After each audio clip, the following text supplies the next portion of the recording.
tema que quiero compartir con ustedes lo he titulado Sin zonas grises.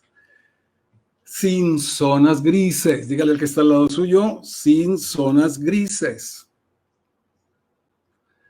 El color gris, no sé si ustedes saben, el color gris es una mezcla entre blanco y negro. Entre el blanco y el negro puede haber diferentes tonalidades de gris, dependiendo del porcentaje del blanco o del negro.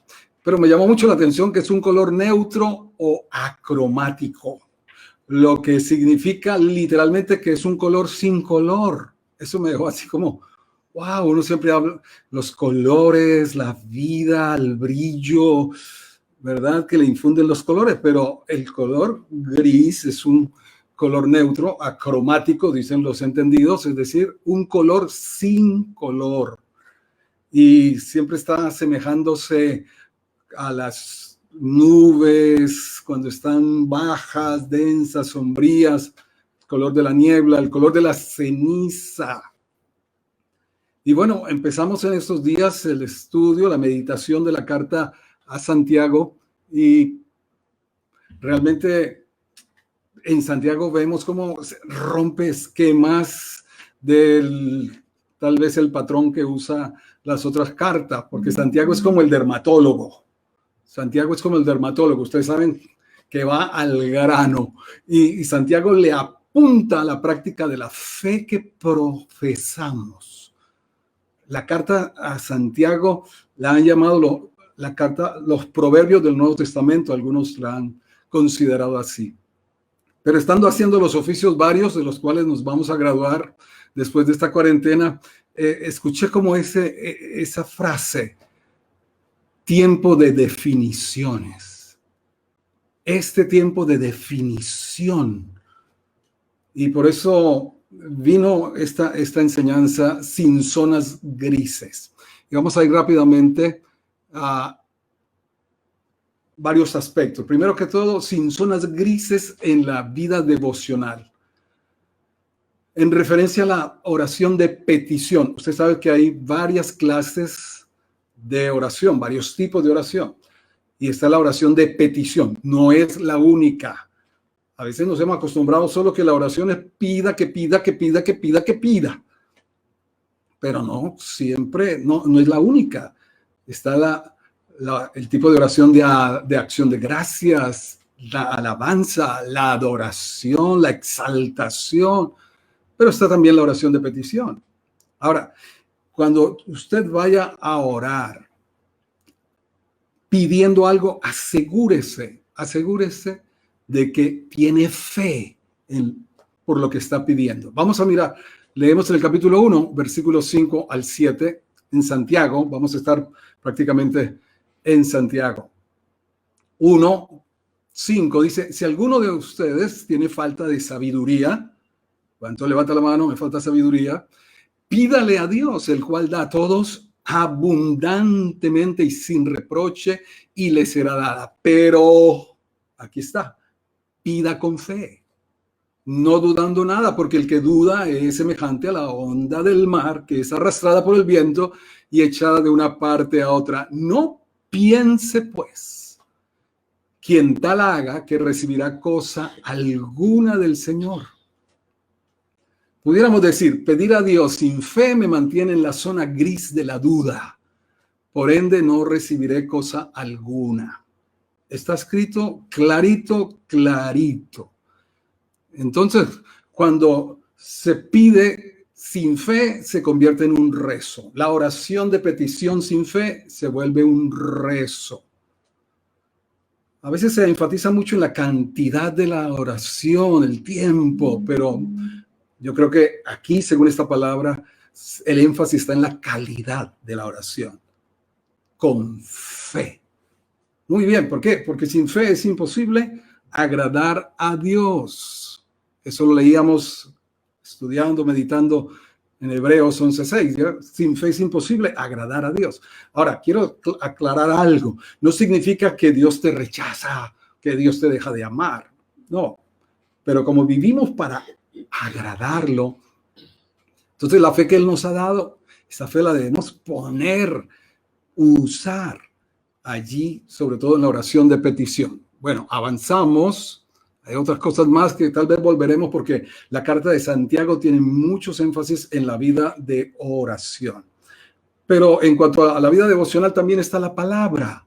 Frente a la palabra no podemos ni debemos tener zonas grises. Leamos Santiago 1:22, por favor. Tal vez ahí estará el texto puesto para que usted lo siga.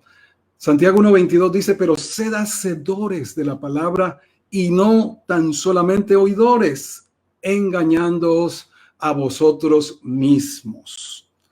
Si hiciéramos una paráfrasis con nuestros dichos de este Santiago 1:22, ¿qué diría? No te hagas el loco con lo que oyes de la palabra de Dios. Solo oír la palabra de Dios y no hacer nada al respecto, es decir, no aplicarla ni obedecerla, me mantiene en la zona gris del autoengaño. Y el autoengaño es como un pantano espiritual, donde no se avanza, sino se hunde. Así que, amados, es tiempo de poner en práctica, de obedecer. Este es un tiempo de definiciones en aquellas cosas que Dios ya claramente nos ha dicho, no hacernos los locos más, sino ser hacedores. Porque hay una bienaventuranza ahí en ese capítulo, una bienaventuranza de aquel que hace la palabra de Dios, será bienaventurado en todo lo que hace. Muy bien, en segundo lugar, en las relaciones no debemos tener zonas grises, no la debemos permitir en las relaciones. En el capítulo 2 de Santiago leíamos, esto es como un resumen, un panorama de la carta, vamos rápidamente, pero en Santiago 2, versículo 1 y versículo 9, dice esto, hermanos míos, Santiago 2:1, que vuestra fe en nuestro glorioso Señor Jesucristo sea sin acepción de personas. Y leo el versículo 9. Pero si hacen acepción de personas, cometen pecado y quedan convictos por la ley como transgresores. ¡Wow! Esto en serio. Esto se pone más oscuro, esta situación de las relaciones. No debemos tener grises en nuestras relaciones interpersonales. ¿Qué significa? Tener preferencias, tener favoritismos o parcialidad. Ahí decía, y que si llega un hombre rico con anillos de oro y vestido lujoso, y entonces le decimos, venga, aquí está la zona VIP. Pero que si entra un hombre pobre con vestido andrajoso, le decimos, quédese allá parado. O si quiere, siéntese aquí a mis pies. Esa preferencia, ese favoritismo, esa parcialidad no está bien. Nos conduce a la zona de máxima tonalidad oscura del gris, que es el negro, pues allí dice que es pecado. Y vamos al final a orar, porque tal vez en algunos de nosotros, por cultura, por tradiciones familiares, de pronto hemos tenido cierta resistencia a algún tipo de personas. Pero examinémonos. Como les decía, Santiago habla claro, directo, sin adornos, realmente va al grano. ¿Tenemos o no parcialidad? Ahora, esto no significa que uno tiene que ser íntimo con todas las personas, pero sí la Biblia dice amable para con todos y no preferir realmente en cuanto la palabra lo dice, unos sobre otros. Bueno, en cuanto a nuestras acciones, no puede haber zonas grises, no debe haber zonas grises en las acciones. Y vuelve la fe a estar en escena. Cuando Santiago 2:17, ¿qué dice? Santiago 2:17. Así también la fe, si no tiene obras, es muerta en sí misma. Para que nuestra fe no se mantenga en la zona gris ceniza, que es la de muerte, se debe expresar en obras de amor por el prójimo. Una fe que es solamente mental, solamente una fe muy privada, como hoy se trata de decir, tiene usted fe, téngala usted la fe suya, algo privado. No, la verdadera fe, la fe viva, la fe real, es una fe que se expresa. Pablo dijo en Gálatas, en el capítulo 5, él habló y dijo, la fe obra por el amor. Entonces, nosotros vamos a tener próximos o prójimos permanentes. La familia será nuestros prójimos, pero también va a haber transitorios. También habrá prójimos transitorios, personas con las cuales Dios nos conecta en determinadas circunstancias de la vida. Según tengamos ocasión, hagamos bien, mayormente a los de la familia de la fe. Hemos podido ayudar, gracias a Dios, a las familias más necesitadas de la congregación. Hemos podido ayudarles. Y estamos en la búsqueda, ya tenemos muy adelantado, de algunos hospitales que carecen de algunas de estas ayudas de protocolos tipo tapabocas. Sobre todo, estamos buscando ya la conexión como iglesia para llevarles al personal médico, paramédico y de estos lugares, llevarles esta protección que algunos están teniendo dificultades con esto. Muy bien, avanzamos y llegamos al capítulo 3, sin zonas grises en nuestras expresiones. Sin zonas grises en nuestras expresiones. Aquí está el famoso y muy conocido pasaje referente a la lengua. Y en Santiago 3, el versículo 9 al 12, dice lo siguiente: con ella, refiriéndose a la lengua, con ella bendecimos al Dios y Padre, y con ella maldecimos a los hombres que están hechos a la semejanza de Dios. De una misma boca proceden bendición y maldición. Hermanos míos, esto no debe ser así. ¿Acaso alguna fuente hecha por una misma abertura agua dulce y amarga? Hermanos míos, ¿puede acaso la higuera producir aceitunas o la vid higos? Así también ninguna fuente puede dar agua salada y dulce. ¡Wow! El hablar, y estamos en la década de la boca, en que cosas que vamos a declarar, Dios las va a acelerar, va a apresurar la palabra. Esta es la década en que se apresura la palabra para ponerse por obra. Pero también será de doble filo, por decirlo de alguna manera.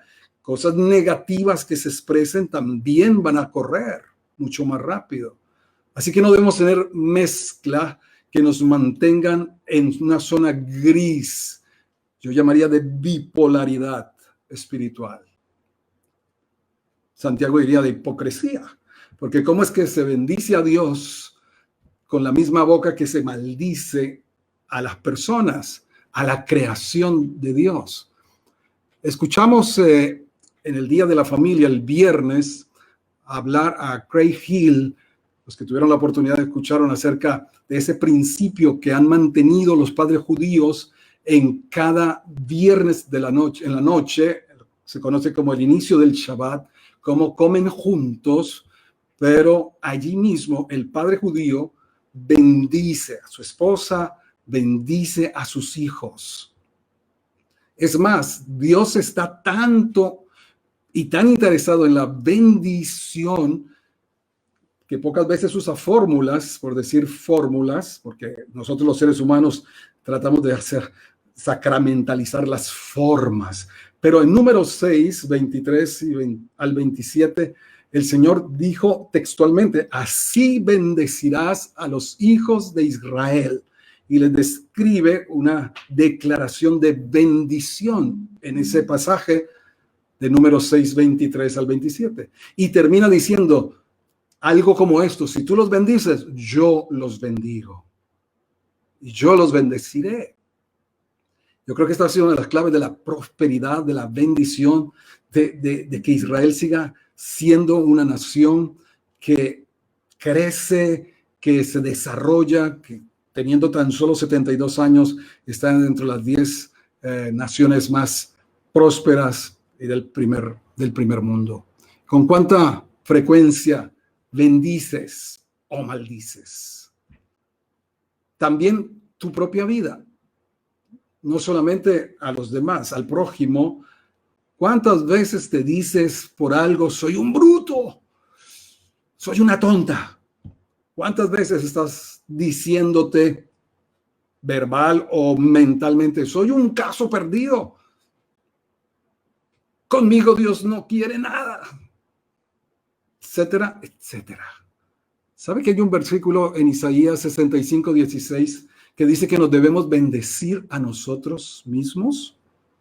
Isaías 65:16, la primera parte, el que se bendijere en la tierra, el que se bendijere, Isaías 65:16, el que se bendijere en la tierra, en el Dios de verdad, se bendecirá. ¡Wow! Entonces bendecir es hablar bien, y la mejor manera de hablar es hablar conforme a las palabras de Dios, como dice la carta de Pedro. Si alguno habla, hable conforme, de acuerdo, en consonancia con las palabras de Dios. Ahora, maldecir es decir mal, no significa solamente grosería, vulgaridades. Maldecir es decir cosas como esas. Soy una tonta, soy un caso perdido, conmigo Dios no quiere nada, se me pasó el tiempo, ya no voy a salir con nada en la vida, soy un fracaso. ¿Cuántos han estado pensando, yo soy un fracaso, yo fui un error, un accidente? No, el embrión de cada uno de nosotros, dice el Salmo 139, Dios estuvo pendiente del embrión de cada uno de nosotros. La pastora Cintia, ese Salmo 139 es uno de sus favoritos. Cada vez que comparten, nos anima tremendamente con esto.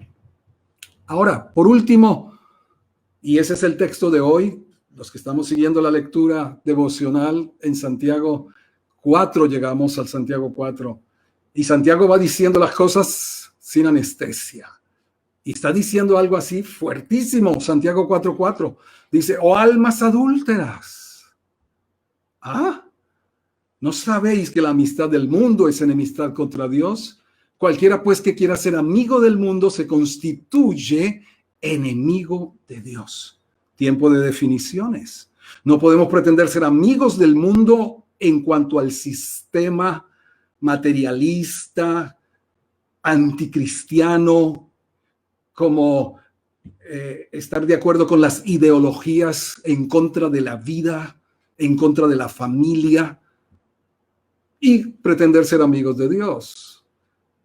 ¿Sabe? A medida que el tiempo va avanzando, esa zona gris creo que es un engaño del enemigo, porque el reino es luz o tiniebla. Los reinos son la luz de Dios, del Señor Jesús, o las tinieblas del enemigo. Pero esa zona gris, allí como en la mitad de por medio, esa zona no existe. Realmente el gris para mí está más conectado con lo negro. Aquí está diciendo claramente, o se es amigo de Dios o se es amigo del mundo. Pero esto se traduce en enemistad. Ahora, no con las personas, porque Dios de tal manera amó al mundo que dio a su Hijo. No es con las personas que somos enemigos, ásperos con la persona, rechazamos a las personas, juzgamos No, es contrario a la palabra. Es el sistema de gobierno espiritual, el sistema demoníaco de la infidelidad, de la violencia y de tantas cosas que tiene nuestra sociedad como la tiene. Dice la Biblia, no participéis de las obras infructuosas de las tinieblas, sino más bien reprenderlas. Muy bien. ¿Por qué tenemos zonas grises en nuestra vida? ¿Cuál puede ser la causa de esto? Hay dos menciones de algo en Santiago 1, versículo 8, y en Santiago 4, versículo 8. Esta puede ser la causa de las zonas grises en nuestra vida, tanto devocional como en la vida de las relaciones interpersonales, de la fe sin obras, sin expresión, en cuanto a nuestras formas de hablar y también a un respecto de Dios. Dice Santiago 1:8, el hombre de doble ánimo es inconstante en todos sus caminos. El doble ánimo. Literalmente es una doble mente. Es como una bipolaridad, espiritualmente hablando. Se cree en Dios en un tiempo, luego no se cree en Dios. Se confía en Dios en un tiempo, se descansa en Dios luego. Pero es algo no de altibajos emocionales que todos podemos llevar. De hecho, la Biblia en Santiago más adelante dice, ¿está alguno triste? Haga oración. ¿Está alguno alegre? Cante alabanzas. Entonces, no se trata de algunos cambios de ánimo, sino de unos extremos en los que las personas pueden estar inmersos. De doble ánimo significa de doble mente. Y dice que el hombre de doble ánimo es inconstante en todos sus caminos. Pero, ¿qué produce el doble ánimo? ¿Y cómo eliminarlo? Esa condición que algunos pueden estar sufriendo, no la deben mantener más. Debemos ser de una sola pieza, integridad. ¿Ya? De una sola pieza, de un mismo sentir. Entonces, lo que dice Santiago 4:8 nos da la luz en dónde radica el doble ánimo, dónde se nutre, dónde se fortalece y cómo eliminarlo. Dice Santiago 4:8, acérquense a Dios. Definitivamente, Él es la fuente de toda ayuda. No puede haber otra.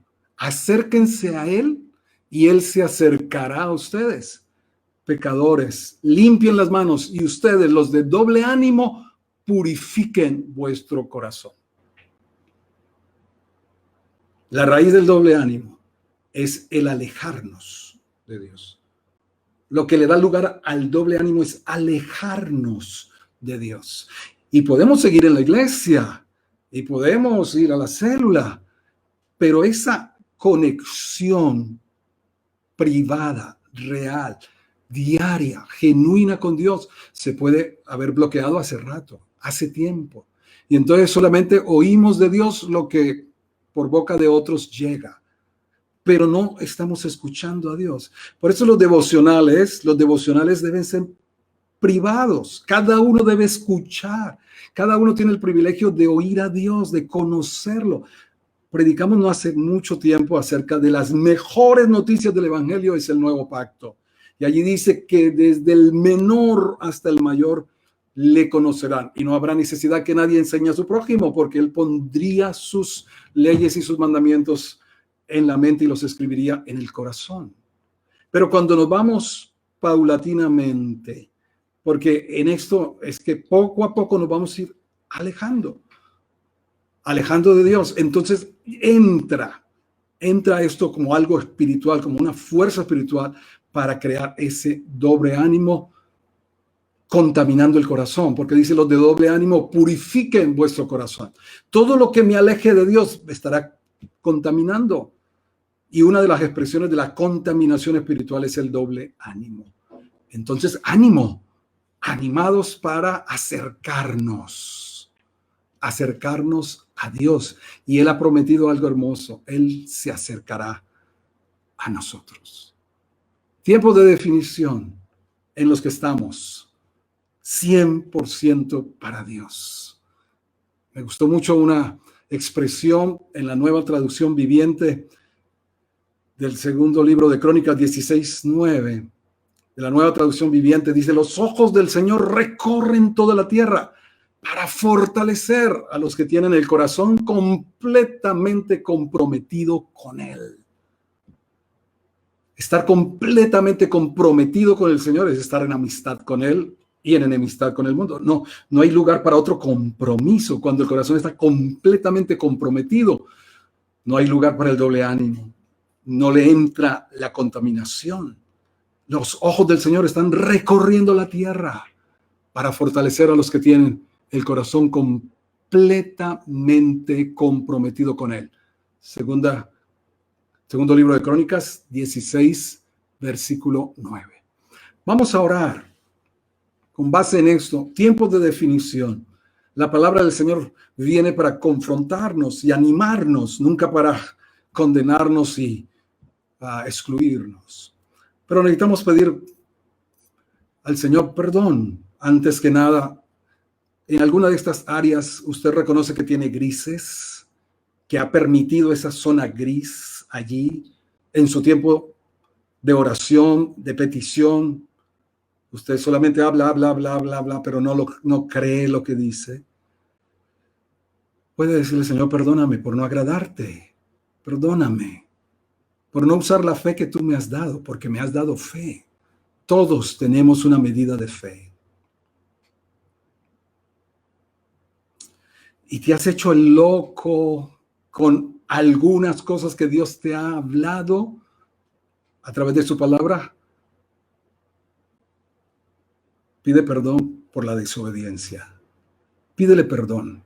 Señor, perdóname por no ser hacedor de tu palabra. En esto particularmente que me has estado hablando, me he hecho el loco. Y clame al Señor con todas sus fuerzas. Señor, líbrame del autoengaño.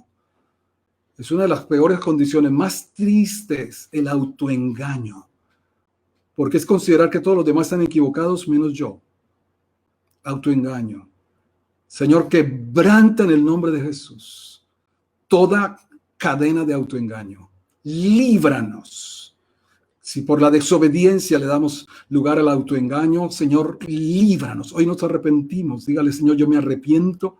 Toda desobediencia, líbrame de toda forma de autoengaño.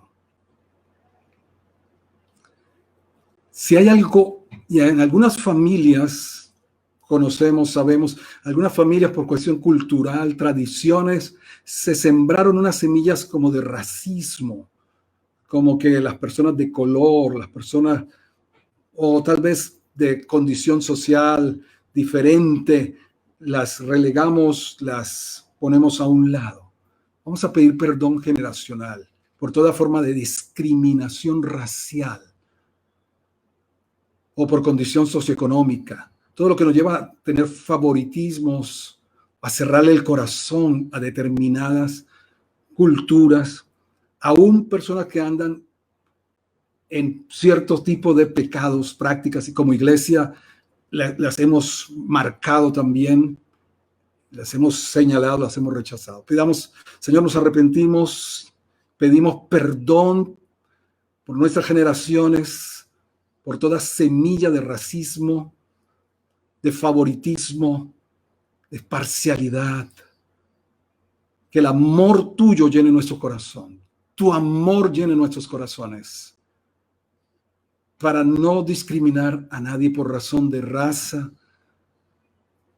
de nacionalidad, de condición socioeconómica, de ideología. Todo ser humano es digno porque fue creado a tu imagen. Quiero ver tu imagen y tu semejanza en toda persona y poder bendecir la creación tuya. Amén. Pidamos también al Señor perdón por el mal uso de la lengua. Todo lo que hemos hablado se ha vuelto un lazo, dice Proverbios, quedaste enlazado en los dichos de tu boca. Cosas que tú mismo te has dicho a ti mismo, te han amarrado y te han impedido avanzar y prosperar. Pide perdón a Dios y que te arrepientes de haber usado mal el poder de la vida y de la muerte. Y se ha soltado más muerte con maldición que vida con bendición. Hoy es un buen día para arrepentirnos y ser hacedores de la palabra. Y pídele, Señor, consagro todo mi cuerpo. Mi corazón mueve mi boca. Mi corazón mueve mi lengua. Consagro, llénala con el fuego del Espíritu Santo. Aún el bautismo del Espíritu Santo, las lenguas de fuego, el hablar en otras lenguas venga para purificar nuestra lengua y tener el dominio del Espíritu Santo para no pecar contra nadie. Dice que si alguno no ofende con su boca, es un hombre perfecto. Y voy haciendo una renovación de pacto con Dios. Cada uno diga, Señor, yo quiero ser tu amigo. Quiero ser amigo tuyo como Abraham lo fue, como Moisés lo fue. Quiero ser tu amigo. Todo adulterio espiritual, tener algo o alguien en mayor estima y aprecio que tú, tener algo, alguien en preferencia que tú, que toma más mi tiempo, mi atención, mi devoción, mis energías. Si es de este mundo, Señor, perdóname hoy. Hoy quiero ser amigo tuyo. Quiero tener mi corazón, dígaselo de todo corazón. Quiero que mi corazón esté completamente comprometido contigo. Te lo pido en el nombre de Jesús. Y vamos a orar para romper la fortaleza de doble ánimo y cualquier fuerza del enemigo que haya tomado ocasión con el doble ánimo. Si alguien está en esa lucha, un día cree en Dios con todo y se emociona, pero a la otra semana ya no le cree a Dios nada, está enojado, decepcionado con Dios. Padre, en el nombre de Jesús tomamos autoridad. En su nombre rompemos toda fortaleza de doble ánimo. Llevamos cautivo todo pensamiento de las tinieblas a la obediencia del Señor Jesús y toda fuerza del enemigo. Toda operación de engaño de las tinieblas se ha roto en el nombre del Señor Jesús y recibimos longanimidad, fruto del Espíritu de Dios, largo ánimo, resiliencia, como se habla hoy en día. Recibimos de nuevo valentía, coraje para seguir creyendo en esperanza contra esperanza, porque fiel es el que prometió. Sea libre en el nombre de Jesús de todo doble ánimo. Y al acercarte hoy a Dios, Dios se acerca para ti y se refina tu corazón, se purifica tu corazón de toda contaminación. En el nombre del Señor Jesús. Amén y amén. Damos tantas gracias al Señor por la oportunidad de compartir su palabra en esta mañana, de bendecirlos, juntos. Hacia ustedes declaramos el bien de Dios esta semana. Sean prosperados en todo lo que emprendan, siguiendo la voluntad de Dios. Reciban sabiduría en estos tiempos. Ideas creativas, innovación surja. Los nuevos negocios, las nuevas ideas. Se abre camino. Dios abre puertas, nuevas ideas de negocio. Esos negocios familiares. Esas ideas creativas surgen, crecen, se desarrollan en el nombre del Señor Jesús. Y la paz de cada hogar y el reposo en cada familia, el descanso en su presencia y la fortaleza, la esperanza en el Señor, nuestro Dios, siga en aumento. Buen ánimo para todos. Buen ánimo, como dicen Colosenses capítulo 1. Buen ánimo para todos. En el nombre de Jesús. Amén y amén.